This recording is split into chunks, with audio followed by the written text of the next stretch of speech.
tonight as food for thought. I want to start with an adage called the two wolves, which are metaphors for the two paths to power.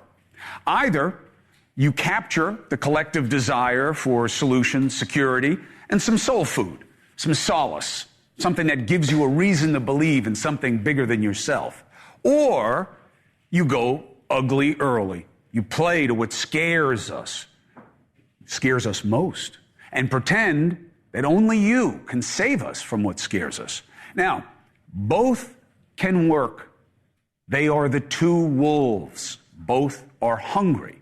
The question, of course, is which one wins? And the answer is the one you feed. You want transparency? You want the media to tell you where they stand? Here you go. I believe we need a leader who asks the following, okay? This is what I want to hear from these people who want to be our leader. Why is so much of this country 2 paychecks from poverty? I want them to tell us that they know the answer, give it, let us judge it, and tell us how they know that they can do better. And I want them to argue about it a lot, about why their plan is better and the other person's plan stinks, and I'll tell you why. How to balance economic benefits better than 1% having almost as much as the rest combined. Who knows that there are record insurance costs right now in this great economy, that people are being crippled by it, that you can't buy a house like you could a generation ago. And they know it and have a plan to deal with it that will impress you. Who can make us believe that the American dream isn't a dream? It's an attainable reality. Who is so smart that they can make the rotten 2 parties ripe with debate and action? Who can tell you that they get that college is way too expensive and the cost has to be brought in line with the job opportunities that a degree brings, as well as the cost of living? Who knows that they're going to deal with the fact that we are losing 2 artisans for every 1 new member of the trades? Who's going to make the border secure and not just a boogeyman, but also balance, right? Because we don't just need a wall, right? We need a gate that works and brings the means of labor and commerce and freedom that are signatures of this country. Who will call out the disconnect between a record economy and the realities? Who knows what blockchain and AI are and how they're going to use them and how they're going to protect us from them? Who makes you hopeful that they can address why too many kids in our country can tell you what kind of gun is being fired on their street before they can tell you what is written on a page? Give me a reason to believe in better days and better ways, to form a more perfect union. I'm listing a bunch of issues, but there's so many more I haven't. There's so much to discuss. So why is there so little? We both know the answer. Division is easier, especially when we've been so conditioned to expect it. We now default to using as a basis for judgment in politics what? Which one's worse? You don't do that anywhere else in your life, right? Am I going to date this fat guy or this guy who's even fatter? Not usually the basis for judgment, unless one of them's rich. That's why we saw that shite show at the NABJ. It wasn't the reporter. It wasn't the room. Trump doesn't challenge Harris on policy, which he could and should do. He challenges her on genetic pedigree for a reason. He didn't enter a lion's den at the NABJ. He went in lying to them and looking to show that those people, and Harris too, are different in a bad way. That's why he thinks he crushed it. How else could he think he crushed it? Unless his goal was to denigrate diversity. Why else would he post photos like this? I don't know what is more pathetic, okay? That he thinks that you will see a gotcha in showing that Harris is biracial, or that he seems insistent on proving to you that he really doesn't get that people can be of mixed race. You know, a friend of mine pointed something out. It was like a truth smack. You know, Trump talks about Tiger Woods all the time. You've never heard him mock him for being Asian and black, right? Tiger sometimes discusses what it means to have his Asian heritage, his Asian identity, to be a black man in America. Talks about both. How come Trump never brought that up about him? Maybe it's because he doesn't want you to dislike Tiger Woods. It is ugly and obvious. He's feeding the wrong wolf. America is nothing without her diversity. You don't need me to tell you that. You know it. You know it in your own lineage. Can diversity be forced in place of merit? Yes. Does that matter? Yes. They should debate the policies that do that and that remedy it instead of demonizing people for being different. We know that his pitch is that America is not a great country. You can't argue otherwise convincingly, because then you have to explain to me how the slogan is "Make America Great Again." If it's great now, then you're not making it great again. Therefore, you can't think it's great right now. Now, you can say, yeah, but this is wrong and this is bad. Where else would you rather live? There are a lot of things about this country that I wish would change. I would never take my family anywhere else. There is no place I would rather live than America. It is the greatest country I have ever been to. And my friends, this is not an accident. I have a lot of miles on the odometer. I have been around. The pitch is so obvious that he wants you to think poorly about getting Americans back from Russia today. Why? Why wouldn't he celebrate it like anybody else? Nothing can be good enough unless it comes from him. My question is, do you think that's a winning strategy? Now, here's why I ask. We need a real debate. Trump can win this race. Harris has momentum, not because of what these cuckoos are saying on podcasts and on the right. It's deep state. The media used to hate her. Now they love her. Are you serious? Anyone who's saying that is just displaying their ignorance of politics and media for you. This is the typical build up, tear down that happens with any other new player. The same will come for Harris. Trust that. Her momentum is really a reflection of the obvious desperation for an alternative to Trump. Anyone who tells you Harris is some dream candidate doesn't know what they're talking about. This administration, this presumptive nominee, they have a lot to answer for, her personally and her party. There are real vulnerabilities about how she got into this position, what she thinks she can do with it, based on what she's been a part of already in this administration. She has to explain the border czar role, because she wasn't telling us she wasn't it when they first named her that. So what was the position and what did she do with it? An economy that has left too many hurting. A proliferation of violence at home and abroad. Look, prosecutor versus perpetrator is catchy. I like it. And, Trump is vulnerable to that. But it's the wrong wolf. Independents are going to decide this election in specific counties around the country. It's ridiculous how narrow the margins have become. But these people are beyond left and right and desperate for reasonable leadership because they are you. And you are looking for better from government, not just a choice of who is worse. Whichever candidate realizes that this country needs someone who can prove they know how to build something better and not just burn down their opposition may well be our next leader. Who will feed the right wolf?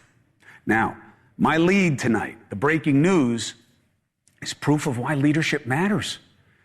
Russia has no business holding Americans like this. They should be afraid to do this. But now we hear there's been an historic prisoner swap, the largest since the Cold War ended. Here's what we know. 32-year-old Wall Street Journal reporter, Evan Gershkovich, detained since March 2023, convicted 2 weeks ago, sentenced to 16 years to maximum security prison, no more. 54-year-old Michigan corporate security attorney, former Marine Paul Whelan, held since December 2018, sentenced to 16 years in a Russian prison, overlooked in the last swap for Brittany Griner. Remember that in 2022? 47-year-old radio journalist Alsu Kermasheva. She's been sentenced to over 6 years in prison after a trip to visit her elderly mother. 42-year-old dissident Vladimir Kara-Murza, a journalist, Washington Post contributing columnist, sentenced 2 years ago on charges of treason, spreading false information about Russian armed forces. Now, I'm telling you the charges, but they're all BS, right? Russia's just doing this because they can. They were doing it under Trump. They're doing it now. The swap was part of a multinational deal that set some 24 people free in exchange for 8 Russians being held in various countries, one of them a convicted Russian assassin. We always wind up giving back bad people. That's how it goes. That's what they want. So if you want your people back, that's how it is. The conditions in the U.S. nationals were held in, we got to talk about that, because there's a lot of talk about mistreatment. And once we get them back, like, we don't care enough about how these people were treated and what to do about that now with Russia. Solitary, making them eat expired cat food. So what did this mean? How did it happen? How should it be judged, right? In light of the fact that you got dozens of nationals, Americans, still being held by Russia. And what's going to happen with them? So let's bring in former ambassador to NATO, Kurt Volker, and Ann Vogel, whose brother, Mark, is a Pittsburgh teacher detained in Russia 3 years ago, 2021, currently serving 14 years for smuggling drugs. He was carrying less than an ounce of medical marijuana. Family says he carried it for medical purposes to treat severe spinal pain. And Chris Van Heerden, boyfriend of Ksenia Karolina, an American citizen.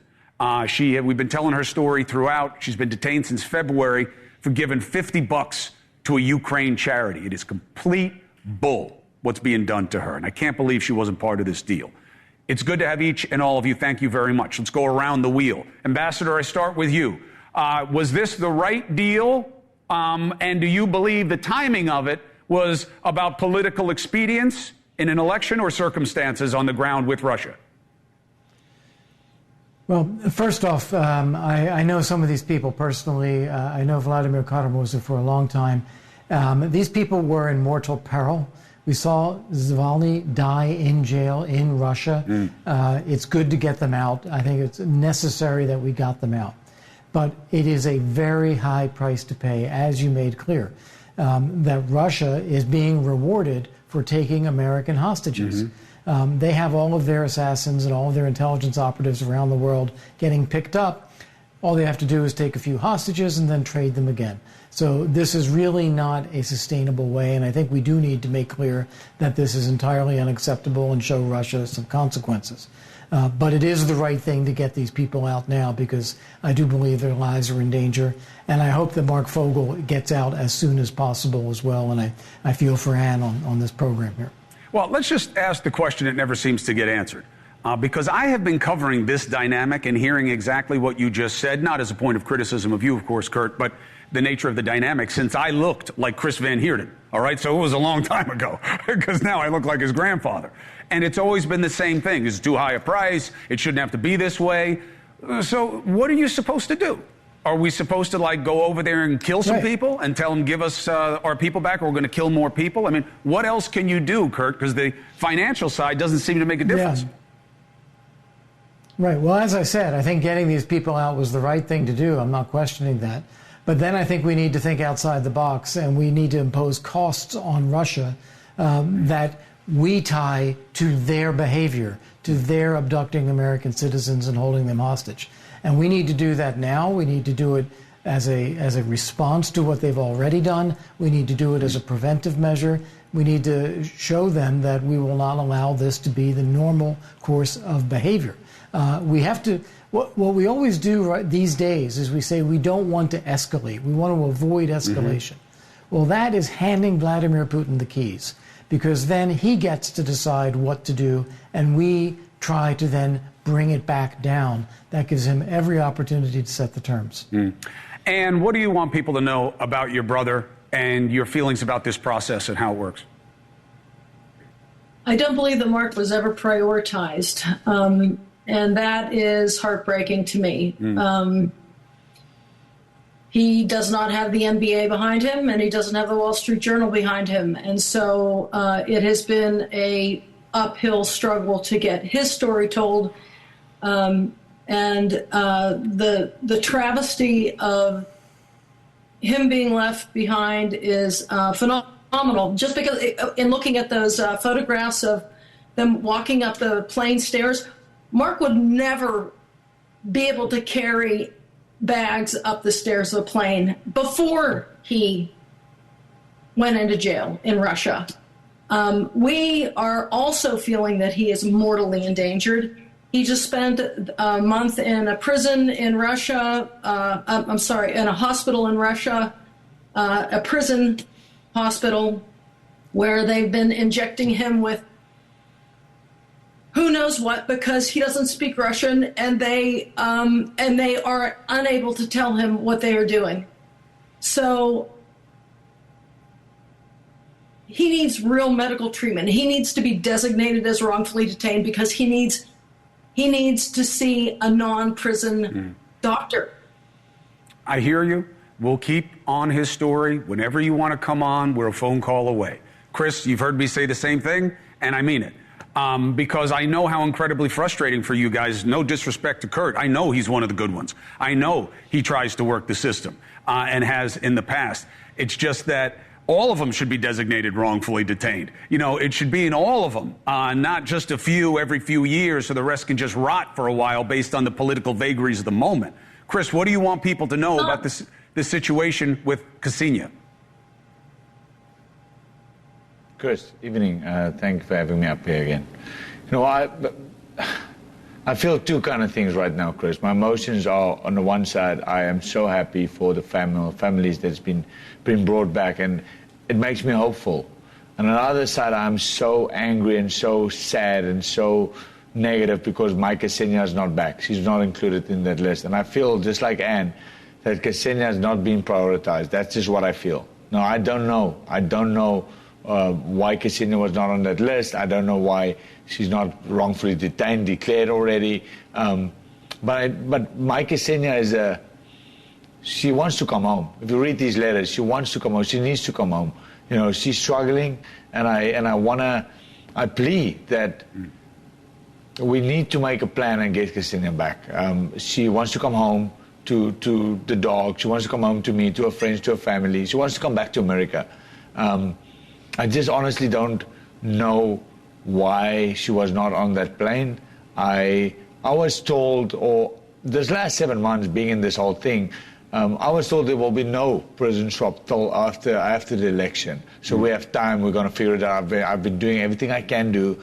And this morning was a big, big surprise for me. Like, I was totally thrown about because I'm still under the impression that there's no prison swap till after the election. So this just totally threw me over, and Ksenia needs to come home.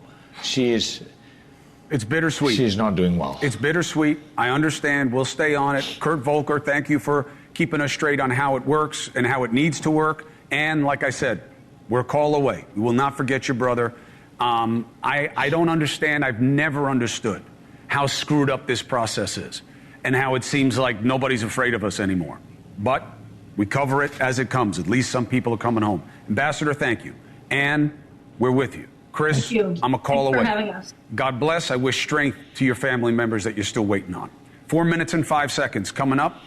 You know, something can be two things at once. This is good, but how screwed up is it that these countries think they can just take our people and nobody seems to be afraid? Now you'll say, yeah, not under Trump. Same thing happened under Trump.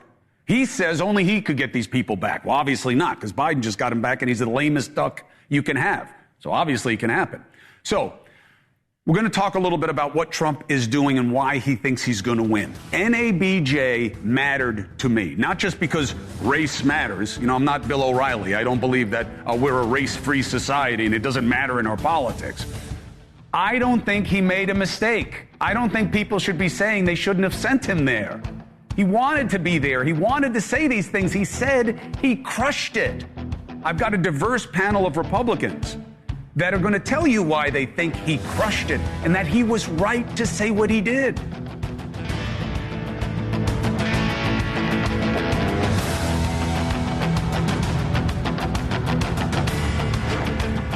Harris is a chameleon. She goes to Georgia 2 days ago. She was raised in Canada. She puts on a fake Southern accent. She is everything to everybody, and she pretends to be somebody different depending on which audience she's in front of. I think it's totally reasonable for the president to call that out, and that's all he did. Of course J.D. Vance thinks it's reasonable. That's what he did. That's the chameleon. That guy used to hate Trump the way I love ravioli, okay? And like 80% of this is ravioli. Now, don't adjust your set. It's not a mistake. This is what Trump and Vance want to campaign on, that biracial's not a thing. That's why Trump says he crushed it at the NABJ. This is what they want.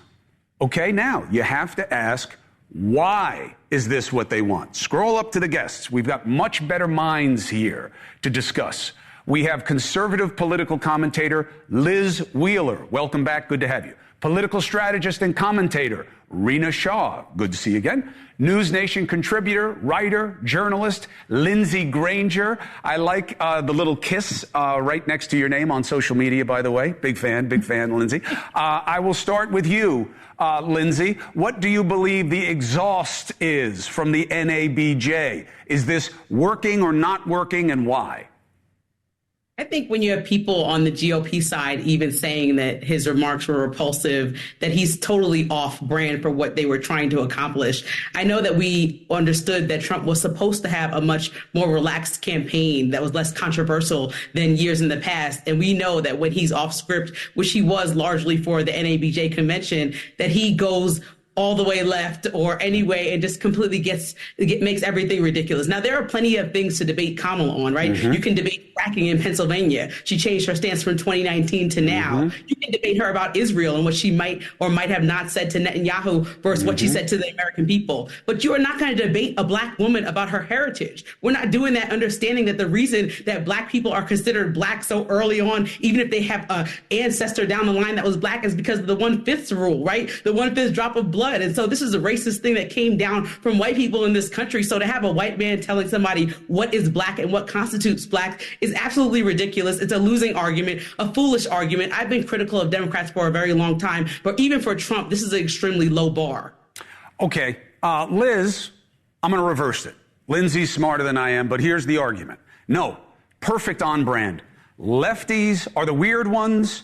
They are changing all the rules. Now you can be two things at once, and you can be that thing when it is convenient for you to do so. So now it's good for me to be Asian. It's good. Now it's good for me to be Black. Oh, it's fine. Now I'm going to speak with this kind of accent. Now I'm going to be doing this. I'll do whatever I need to because there are no more rules anymore, and this is the personification of it. Now, I don't agree with this, but I think Trump does and believes it is a good sell, and that's what he wants people to think about Harris. How do you see it?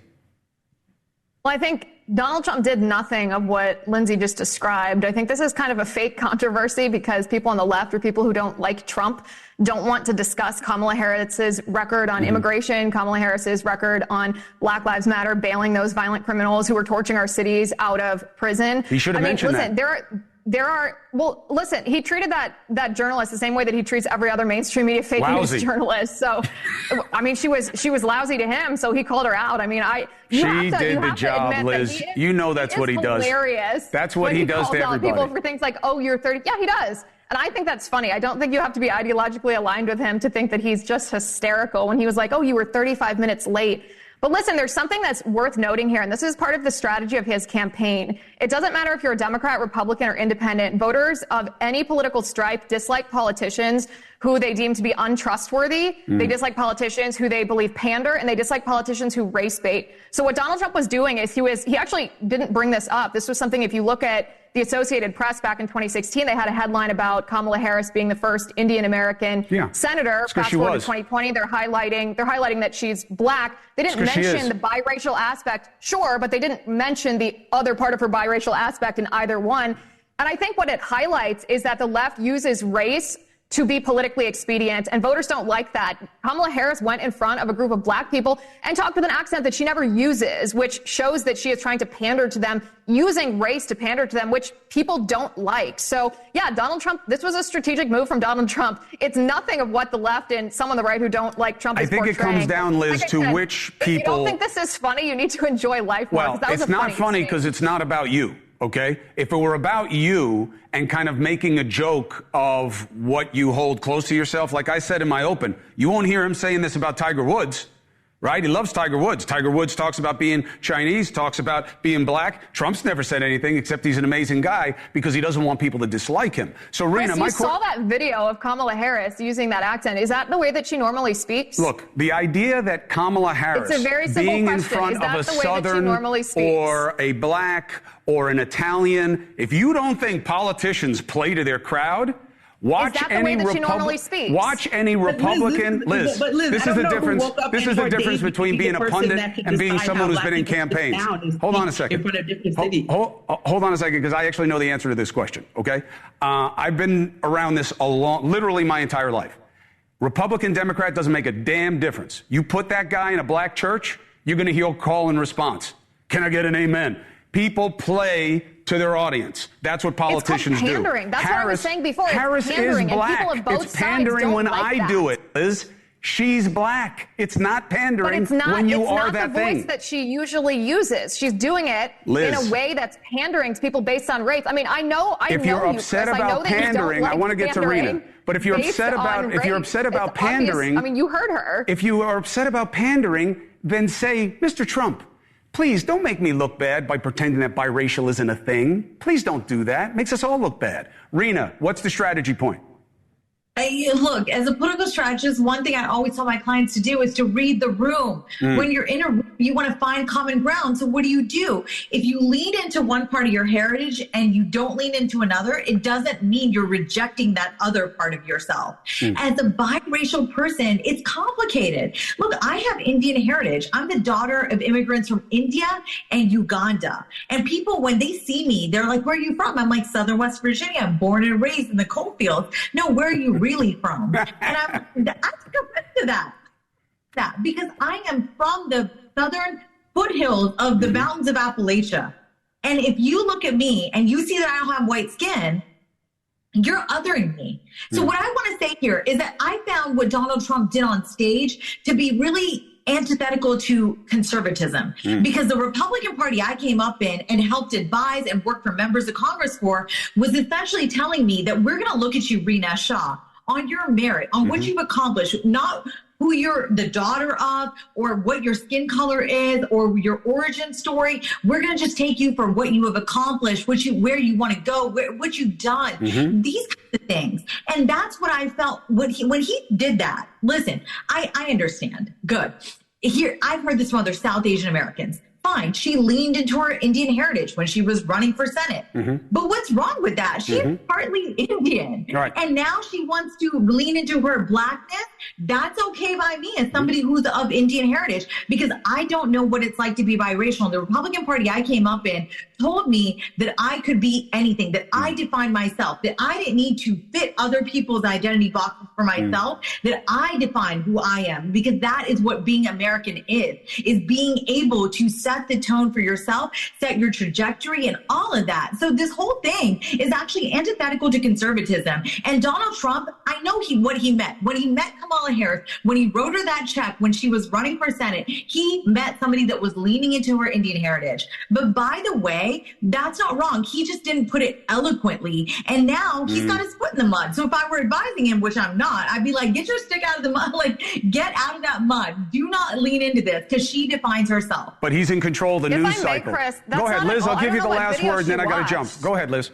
Sure, I'm not sure what video you watched, but he wasn't denigrating either Kamala Harris's Indian heritage or her black heritage. He was highlighting the fact that she racially panders and that she lies when it's politically expedient. If you're conservative, if you're Republican, that should bother you. And polls show that it bothers people of both parties. So if you watch that, and I don't know what you're talking about when you say he's denigrating her background. He's not denigrating anything. He's highlighting the fact that she flip-flops, which, I mean, in a sane world, all four of us would be sitting here laughing at her as a politician being so pathetic, the way that we all did with Hillary Clinton. Liz, can I just say one thing? Yes, Lindsay, I'll give you the last word. Go ahead. You're the only person laughing. This is not a hill to die on, right? One day after Kamala announced her presidency, 50,000 black women got on a call and mobilized. We know that Georgia won the election for Biden because it turned blue instead of red. And so if you think that underestimating black women or black people and making a joke in any way because it's funny to you is the right strategy, then you're a fool. That doesn't make any sense. Like talking to somebody who's a black woman who is very critical of the Democratic Party, I'm telling you, it's not a winning strategy. And only people be laughing is Democrats on election day if you continue with the stupidity. But it's black people who don't like to be pandered to, black people who don't like to be lied to. How do you tell a black lady what black people like? Open borders, black people who don't like Black Lives Matter torching their cities, all things that Kamala Harris did when she was vice president or when she was That's senator. different. Liz, but he's I'm with you. highlighting to Argue them the that policies. she is a person of poor character. Argue the policies. Argue her character. But you can't argue her character is a function of her having two races, because that's okay.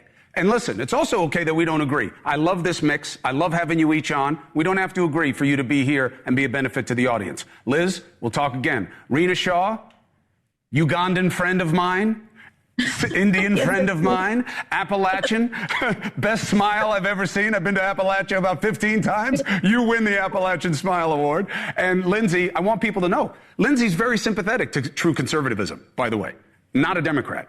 Thank you each and all. Appreciate you for being on. We'll do it again. 4 minutes, 30 seconds. You got to be able to disagree with decency. You don't have to say that someone sucks because they don't see it the way you do. That's how we got into the mess. And it's also how we'll get out. Now, we learned the top political leader and the top military leader of the terrorist organization Hamas, both assassinated. I didn't even understand how they took out this Iranian scientist with this AI machine gun thing. I still don't even know how that worked. But the question is, how does it affect the state of play? Is it going to make things better or worse? The man is here, the Green Prince, the son of a founding member of Hamas, who wound up switching to fight for Israel because of what Hamas had become. Mossab Hassan Youssef sets us straight. Next.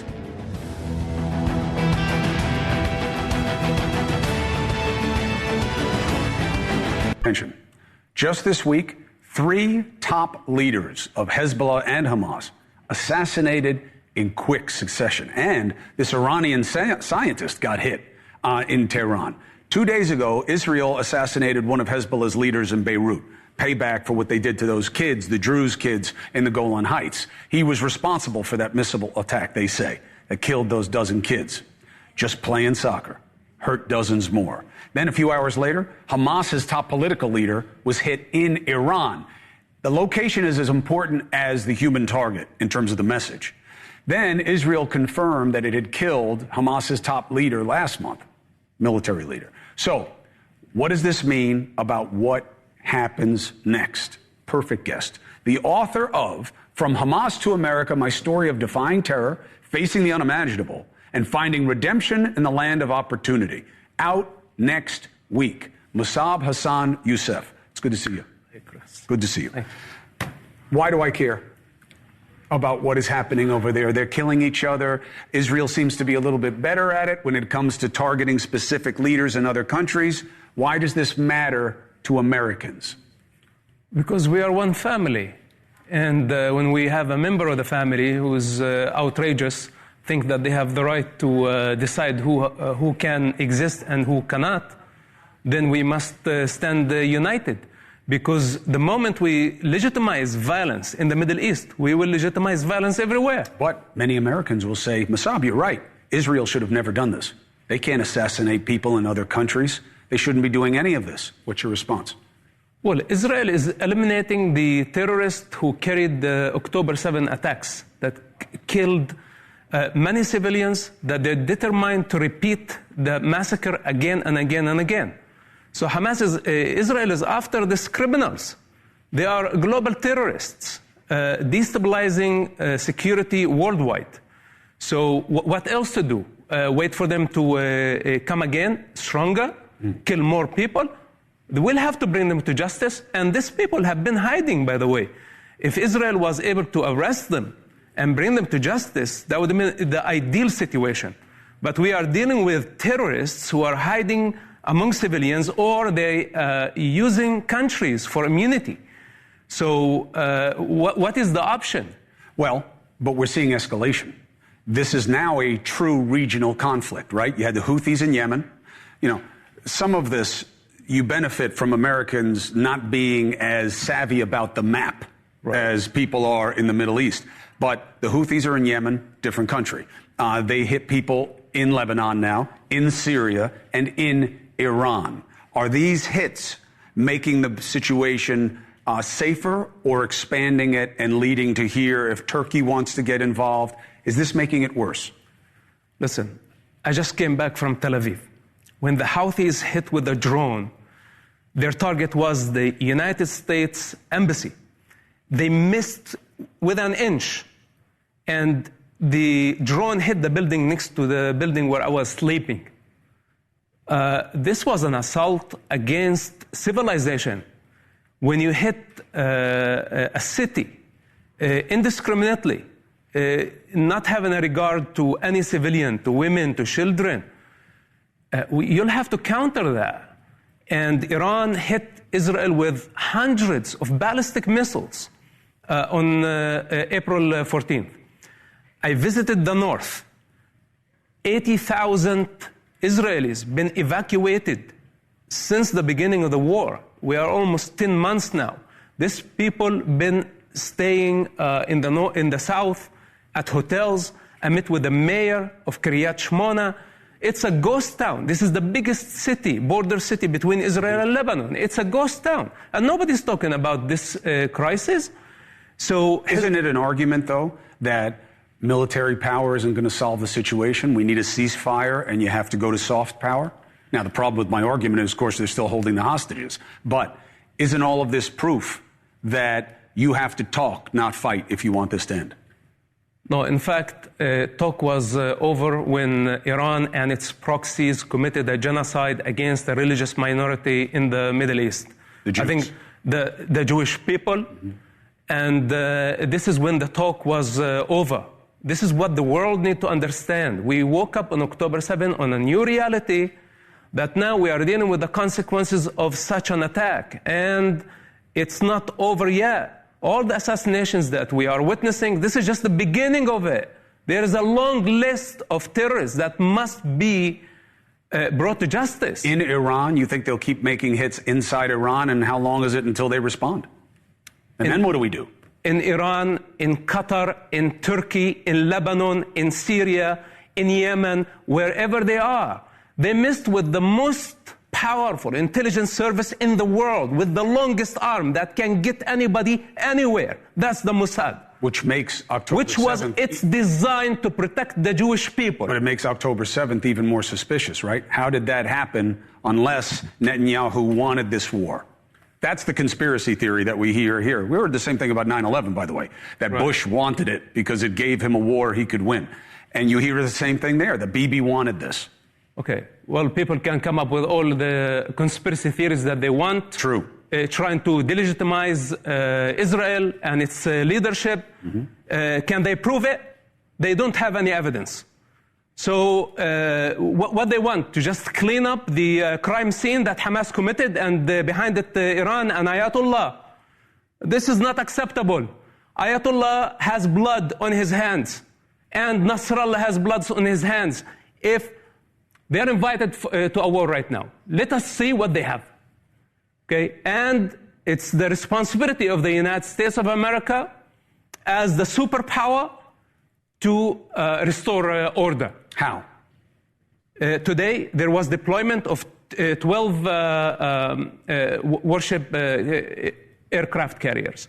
This is the first step. But the American people don't have the will for American blood, what we call boots on the ground, in this conflict. Right. Well, we have responsibility towards the world. We are dependent on the oil, on the energy in that region, and the Americans would complain if the prices of oil would shoot up to the sky. And also, who said that if we don't confront Iran in the Middle East, that Iran is not coming after us in the United States? And this is the point, that if we let evil get away, then we legitimize it. If we don't confront it today and go to their doorsteps, this means that they're going to come to our backyard. Mm-hmm. If not today, tomorrow. So you believe it gets worse? It will definitely get worse. And it's our moral responsibility. It's not only about helping Israel. Israel is, first of all, our ally as Americans. But most importantly, Israel is also fighting on our behalf in the Middle East. And Israel fought on our behalf after 9/11. And Israel has been helping the United States in every possible way to develop sophisticated weaponry in defense, in intelligence. So is this the time to give up on our ally? And by the way, Israel may not even need the United States, but at least the United States' presence in the region will scare the Iranians. We'll see. Musab Hassan Youssef, good luck with the book. When does it come out? August 6th. You gotta say that loud. Everything you say is so loud. That you say quiet. That's the most important thing. August 6th, the book comes out. Thank you for giving us perspective of the reality in the region. I appreciate you. You're most welcome. It's good to see you. All right? The book comes out August 6th. We're going to take a break. 3 minutes, 45 seconds.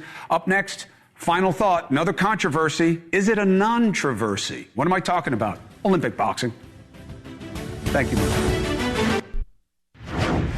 All right, so controversy or non-troversy? Again, transparency. I do think that we have seen examples of where you have transgender people competing in sports, specifically female sports, that it seems patently unfair. Now, is that the case with women's boxing in the Olympics? I'm sure you've heard about this, okay? The Algerian boxer named Khelif, Khelif, her last name, Iman Khelif, won her first Olympic fight after just 2 blows in 46 seconds. Big power puncher. Her opponent, Italian boxer Angela Carini, abruptly walked away from the fight, shouting, "This is unjust." Left crying, very sympathetic. People went nuts, especially on the right-wing media, saying, this is crazy. This is a man. Now, here's how it gets complicated, why I say controversy or non-controversy. Now, I just took a position, right? I do think we've seen examples that just don't seem fair. You shouldn't have somebody who looks like me fighting against a female. But here's the thing. Khelif is not transgender. She was born a woman. But that's kind of misleading. Why? Because genetically she has XY chromosomes, which are the male chromosomes. She took a genetic test during the World Boxing Championship, failed. But that is how she was born and has always been female. Our NewsNation doctor says she might have a difference in sex development and that it doesn't count as the same thing. We'll be right back.